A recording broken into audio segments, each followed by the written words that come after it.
상속세 세율이 49.5%다 보니까 많은 대표님들이 세금 아까워서 법인 자금을 엑스트하지 못하고 그냥 그 미처분으로 누적시키는 경우가 많더라고요. 네.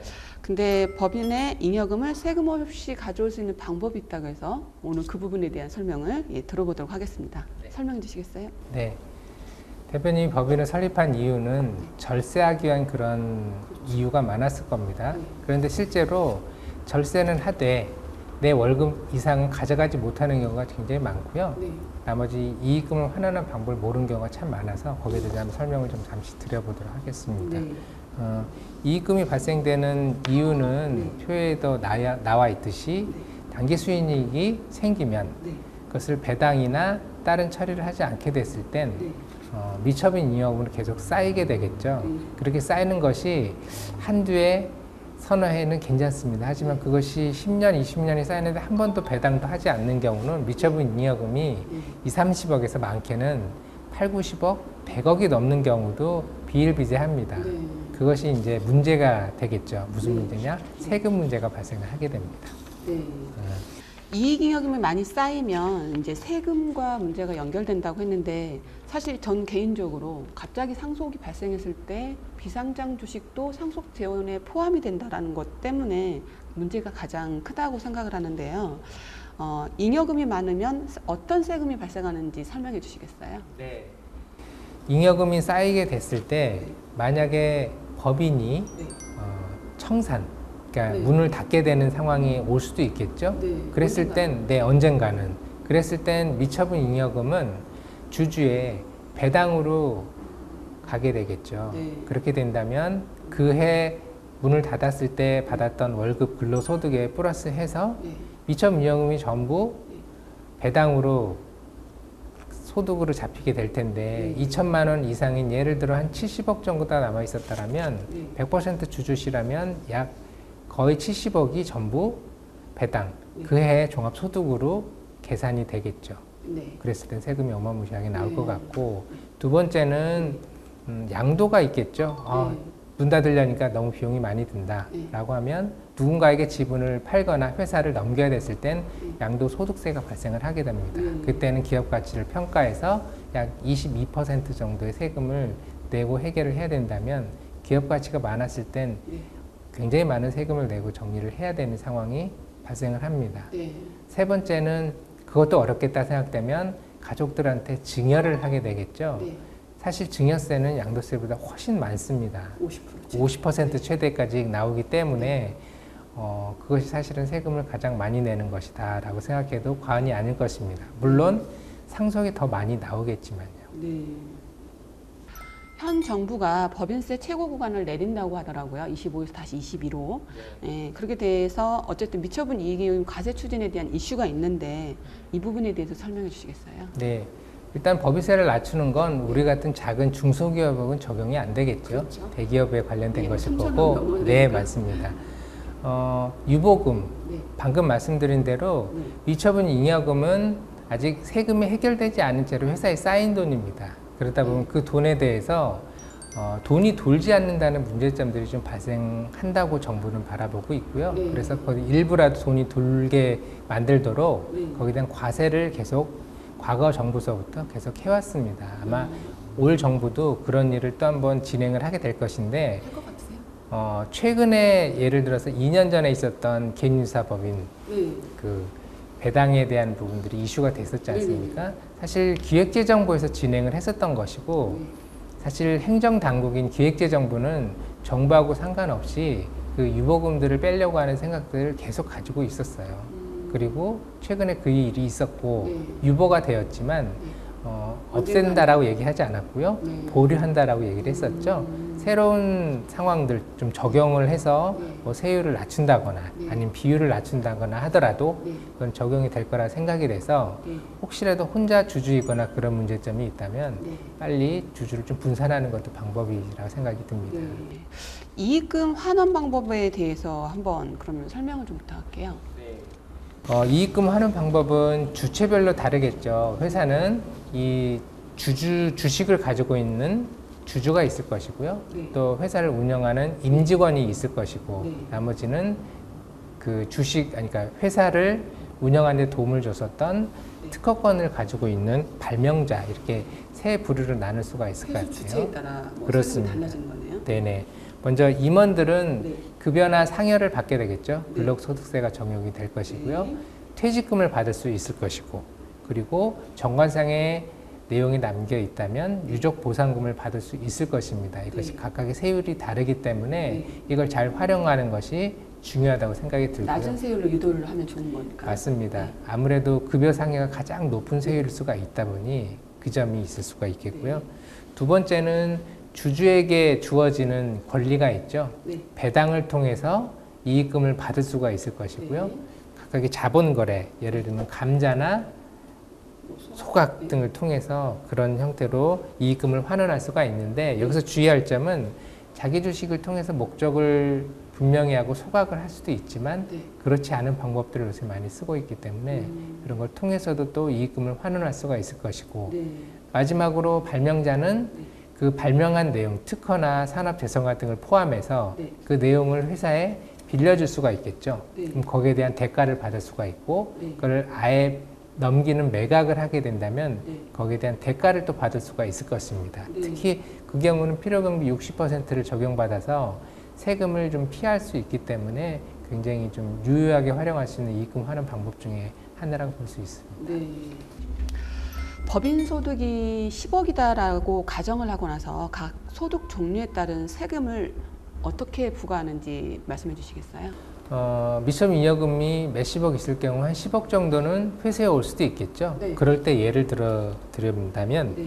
표에서 설명드린 것처럼 급여 상해의 경우는 약 40.7% 정도의 담세율이 적용이 됩니다. 그럼 결국 10억 중에 세후에 5억 9,500만 원 정도를 회수해 올 수 있을 것이고요. 네네네. 배당의여금은 그보다 좀 낮겠지만 네. 그래도 여전히 높은 34.8%의 세금을 내고 약 6억 5,200만 원 정도를 가져올 수가 있겠죠. 네. 아까 말씀드린 특허의 경우는 필요경비 60%가 적용될 수 있기 빠지니까. 때문에 13.8%로 약 8억 6,200만 원으로 꽤 많은 돈을 세금을 내고도 가져오실 수가 있습니다. 그리고 아까 말씀드린 자기 주식이 있는데 이건 일반적으로 다른 목적, 소각이 아닌 목적으로 활용했을 때 약 21.7%, 약 7억 8,300만 원 정도를 회수할 수가 있겠죠. 네. 그리고 퇴직금을 잘 대표님들이 모르고 계시는데 사실 세율 구간이 오래 근무하실수록 공제율이 높습니다. 네. 그래서 뭐 20년 이상이 됐을 때는요, 약 10억을 가져오더라도 20%의 세율이 적용돼서 약 8억 정도의 네. 세금을 낸 후에 받으실 수가 있을 네네네. 거고, 마지막으로 자기 주식은 부부간에 세 6억 정도의 공제되는 부분을 활용한다면 6.79% 정도의 세금을 내고 돈을 받아올 수가 있죠.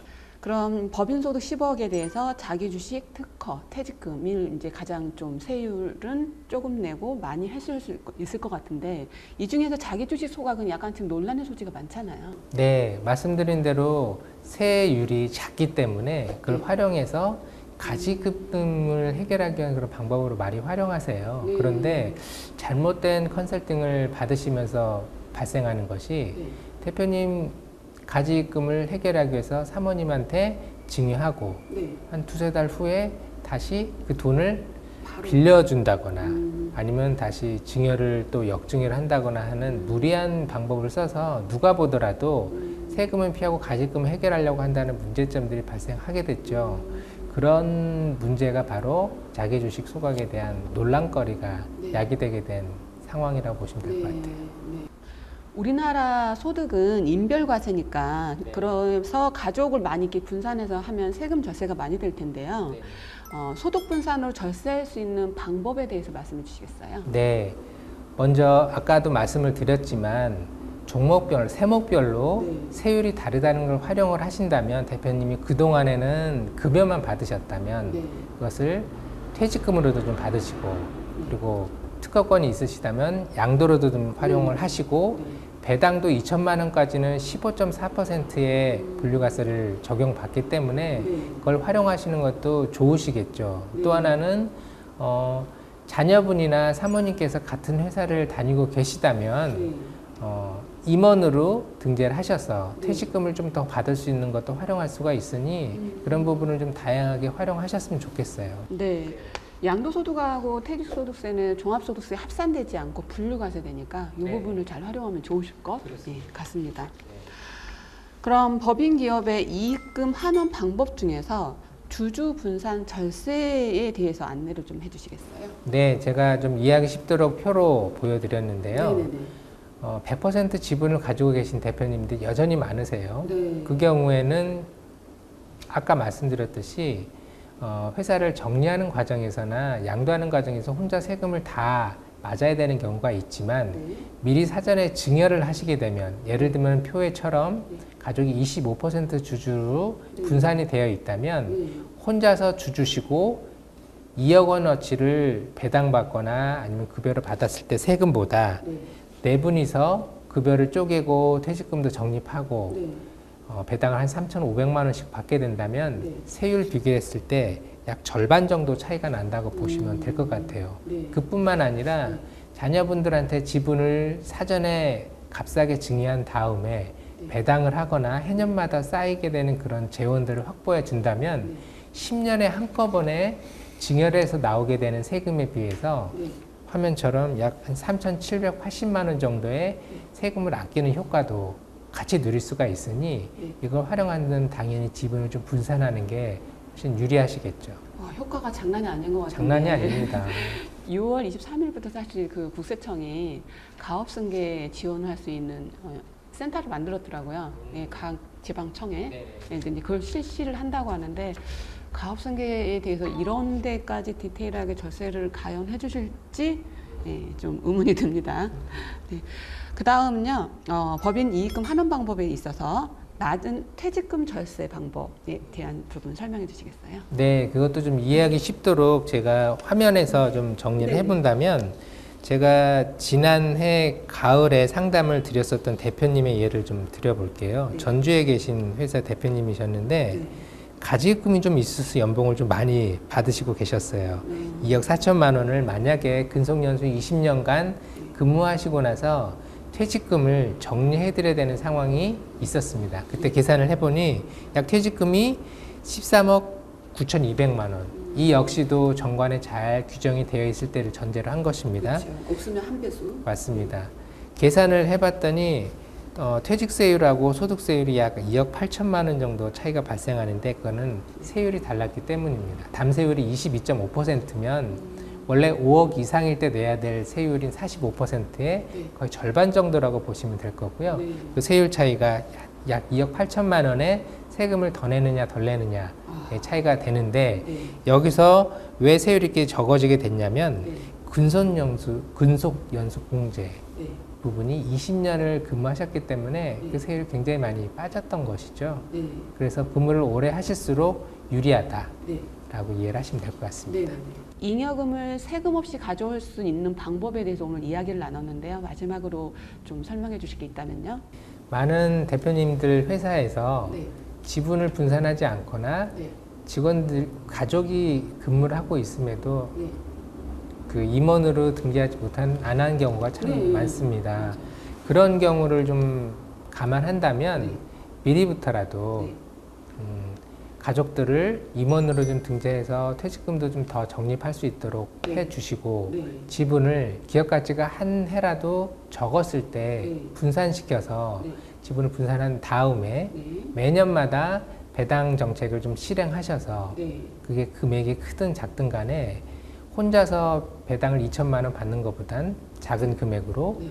여러 분산이 된 상태에서 2천만 원을 받는다면 주주가 4명이면 8천만 원을 가장 낮은 15.4%로 배당 받을 수가 있겠죠. 네. 그런 걸 활용하셔야 된다라고 생각이 되고요. 큰 금액이 쌓이는 걸 한꺼번에 빼나가기는 좀 무리가 따릅니다. 네. 그래서 해년마다 네. 관리를 하면서 네. 어떻게 잉여금을 빼나갈 것인지를 전략을 네. 향후에 2, 3년을 위해서 좀 준비하는 그런 사전 준비가 좀 필요하다라고 생각되고요. 네. 그런 부분도 좀 상담을 받으면서 네. 준비를 하신다면 충분히 잉여금을 좀 줄일 수 있다라고 생각이 듭니다. 기업은 장부상 이익만 늘지 실제 뭐 외상과 재고자산 증가에 실제로는 돈이 없는 경우가 많잖아요. 차기 효과인 건데 금리 상승기로 기업들의 채무 상환 부담이 좀 지금 악화되고 있잖아요. 재무구조 개선을 위한 이 잉여금 관리는 선택이 아닌 필수 정비 사항인 것 같습니다. 네, 맞습니다. 네, 오늘 도움 말씀 감사합니다. 네, 감사합니다. 네.